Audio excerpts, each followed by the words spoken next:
بسم اللہ الرحمن الرحیم۔ شروع اللہ کے پاک نام سے جو نہایت مہربان اور رحم کرنے والا ہے۔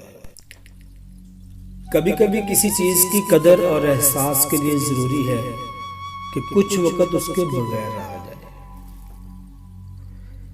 لمبی امیدوں سے دور رہا کرو، کیونکہ وہ تمہارے پاس موجودہ نعمتوں کو حقیر بنا دیتی ہے۔ ٹوٹے ہوئے لوگ جب کسی سے جڑتے ہیں تو آخر تک ساتھ نبھاتے ہیں، کیونکہ وہ جانتے ہیں محرومیوں اور تنہائیوں کے ساتھ جینا کتنا دشوار ہوتا ہے۔ پہلے خون کے رشتے ہوتے تھے، اب رشتوں کا خون ہوتا ہے۔ عقل کی کروڑوں دلیلیں اللہ سے ایک گناہ بھی معاف نہیں کرا سکتی، لیکن شرمندگی کا ایک آنسو ممکن ہے کہ عمر بھر کے گناہ معاف کروا دے۔ عورت صرف دو جذبوں کی محتاج ہوتی ہے، عزت اور محبت۔ اس سے زیادہ اس کی کوئی خواہش نہیں ہوتی، کوئی خواہش نہیں ہوتی، کوئی خواہش نہیں ہوتی۔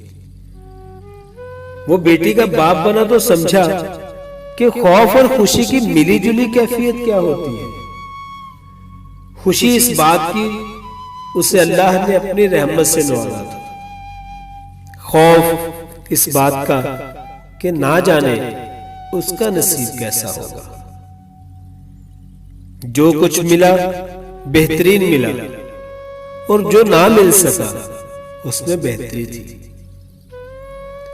اپنے نقصان پر ہرگز غمزدہ نہ ہوا کریں، کیونکہ اللہ آپ سے اس وقت تک کچھ واپس نہیں لیتا جب تک اس سے بہتر آپ کو عطا نہ کر دے۔